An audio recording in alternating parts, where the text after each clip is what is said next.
et bienvenue sur ma chaîne. Pour toutes celles qui me connaissent, j'ai déjà une chaîne de beauté que je vous mettrai dans la barre d'infos.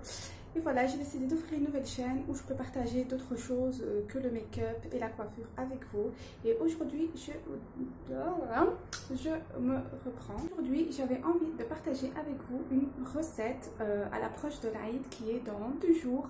J'avais envie de préparer des biscuits que ma maman nous faisait étant enfant et que j'adore toujours et que voilà, je fais moi-même maintenant. C'est des biscuits à base d'anis et de fleurs d'oranger qui sont vraiment super délicieuses. Let's go, je vous montre les ingrédients qu'il faut. Alors, on aura besoin de fleurs d'oranger, une bouteille entière, de la farine de blé, du sucre vanillé, de la levure chimique, de l'anis et des œufs. J'ai mis mon tablier, je suis prête à commencer. Dernier petit détail, pour les mesures, j'utilise un verre de cette hauteur-là pour que vous ayez un petit peu une notion du verre qu'il faudrait utiliser. Donc je reproduis la recette de ma maman, donc j'utilise les mêmes mesures qu'elle. Voilà, c'était ni avec des grammes ni avec des millilitres, c'était avec un verre, donc on suit la recette. Voilà, donc j'ai commencé par mettre 10 œufs que je vais venir tourner. Alors moi je fais des grosses quantités, donc si vous voulez une petite quantité, vous pouvez mettre juste 5 œufs.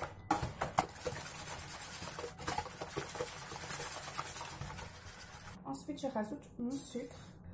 Donc c'est 2 verres et un tiers encore de sucre pour 10 œufs. Voilà, et j'en rajoute encore un petit peu. Donc j'en rajoute encore un petit peu comme ceci. Et je mets en même temps mes 2 sucres vanillés. Voilà. Et je mélange bien le tout ensemble. C'est des super bons biscuits que ma maman nous faisait quand on était petits, et on se mettait tous autour d'elle avec mes soeurs, mes frères, etc. Et voilà, donc c'est des biscuits qui sont qui ont une valeur sentimentale aussi. Ensuite, je vais venir rajouter 2 verres d'huile. Voilà, donc moi j'utilise de l'huile de tournesol. Voilà,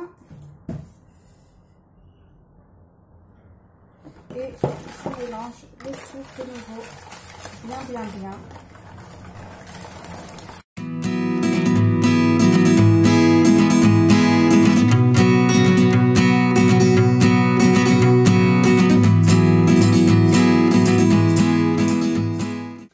Ensuite, je vais rajouter ma bouteille de fleurs d'oranger que je vais vraiment mettre en une fois. Voilà. Et donc, si vous mettez que 10 œufs, vous en mettrez la moitié d'une bouteille. Et je mélange doucement parce que ça commence à devenir assez liquide avec la bouteille de fleurs d'oranger. Voilà, donc bien mélanger. Et ça donne directement un merveilleux parfum. J'aime trop cette odeur. Voilà, je mélange un petit peu. Ensuite, je vais venir rajouter le anis que j'ai préalablement passé à la poêle.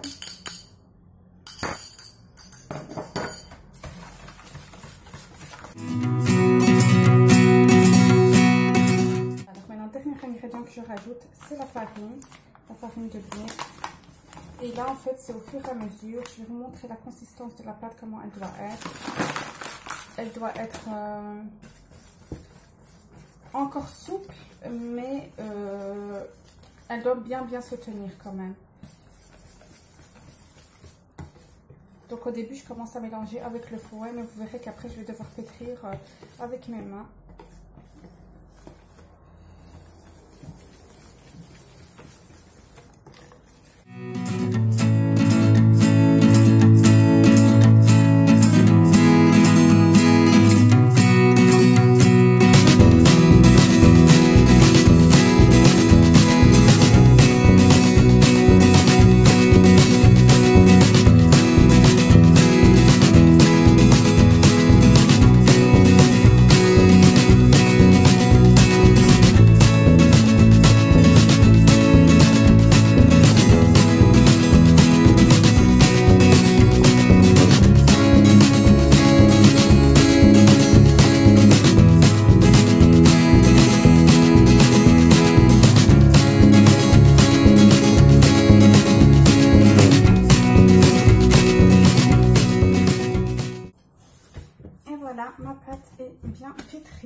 colle plus, ça veut dire qu'il ne faut plus de farine.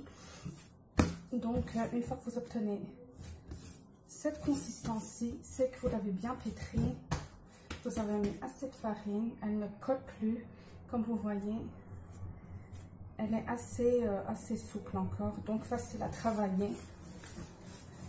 Donc voilà, pour la consistance, je vais venir prendre une petite part de ma pâte. Donc moi je prends une petite boule comme ceci, que je vais commencer par travailler. Et tout le reste, je vais le laisser dans mon bac. Et je vais le recouvrir avec du papier sécurisé, comme ceci. Que je mets de côté. Ensuite, je vais venir travailler ma pâte. Donc, je vais commencer par l'étaler avec mon rouleau. Il faut que ça fasse à peu près, on va dire, 1 cm à 2 cm d'épaisseur. Voilà, et c'est vraiment des biscuits chouettes à faire aussi avec vos enfants. Voilà, il ne faut pas oublier qu'avec la levure chimique, ça va gonfler encore au four. Donc j'ai préchauffé mon four à 170 degrés. Voilà. Donc voilà, je viens étaler ma pâte. Et j'ai différentes formes ici, comme vous voyez. Donc j'ai le nounours. J'ai un petit cœur, j'ai un papillon et j'ai une petite fleur. Donc vraiment fun à faire aussi avec vos petits. Et juste à côté, j'ai préparé mon plateau pour pouvoir poser mes biscuits. Donc moi je commence par faire par exemple tout des cœurs, puis tout des fleurs, puis tout des nounours. Pour aller plus vite et pas changer de forme toutes les 2 biscuits. Donc c'est parti!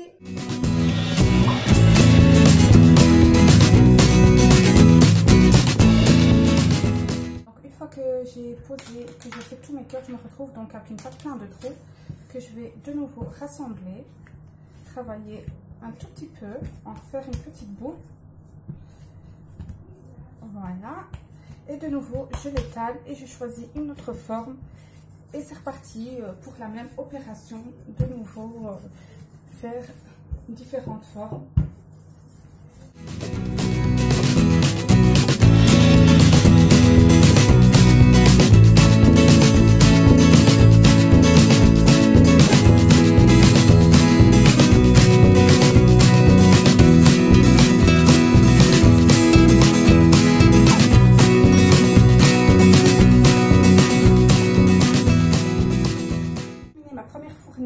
De biscuits, je vais dans un premier temps venir les badigeonner de jaune d'œuf.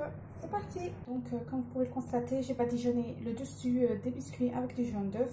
Ensuite je prends des graines de sésame et je vais venir décorer mes petits biscuits avec. Voilà, je vais en mettre un petit peu partout. Et voilà ce à quoi ça ressemble une fois qu'on a badigeonné d'œuf et qu'on a mis des petites graines de sésame. Maintenant je suis prête à enfourner la première fournée et on se retrouve juste après.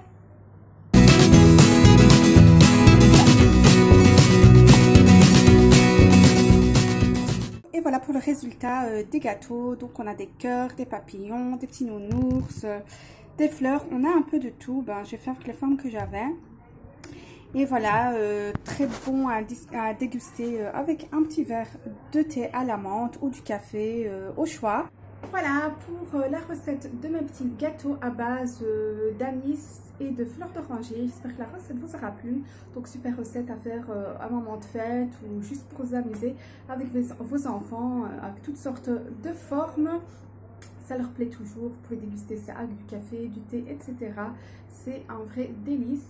Pour toutes celles qui essayent la recette, vous pouvez me donner vos avis, vos appréciations concernant la recette, si vous avez aimé, si vous n'êtes pas trop anis, etc. Dites-moi un peu tout ça en commentaire. Quant à moi, je vous fais des gros bisous et je vous dis à la prochaine pour un prochain vlog. Bye bye!